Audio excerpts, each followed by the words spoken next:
একটা ইউনিয়নের জন্য চেয়ারম্যান দায়িত্বশীল, ওয়ার্ডের জন্য মেম্বার দায়িত্বশীল, এমপি সাহেব তার আসনের দায়িত্বশীল, সরকার বাহাদুর গোটা দেশ ও জাতির দায়িত্বশীল, আর গোটা উম্মতের দায়িত্বশীল একমাত্র কেবলমাত্র শুধুমাত্র উলামায়ে আহলে হক।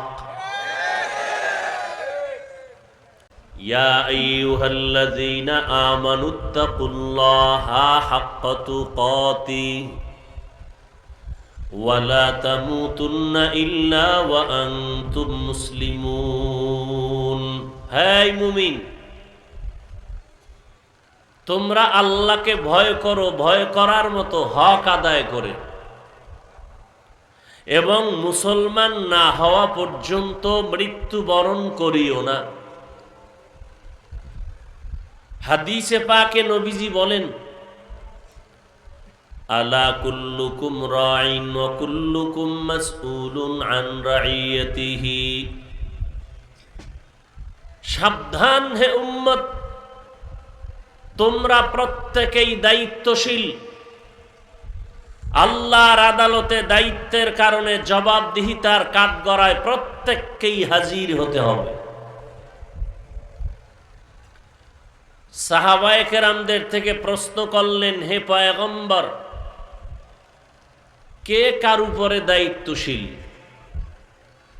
পয়গম্বর বললেন, যার অধীনে যারা বসবাস করে অধীনস্থদের মালিক, কর্তা, গার্ডিয়ান দায়িত্বশীল। সন্তান মা বাবার অধীনে, মা বাবা সন্তানের দায়িত্বশীল। ছাত্ররা ওস্তাদ শিক্ষকের অধীনে সমস্ত ছাত্রদের দায়িত্বশীল ওস্তাদ। স্বামী স্ত্রীর দায়িত্বশীল। কেন?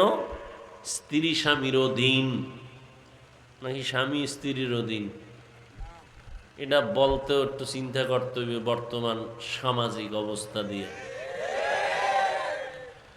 প্রত্যেক ইমাম, খতিব, মসজিদের মুসল্লিদের জন্য অভিভাবক, গার্ডিয়ান দায়িত্বশীল।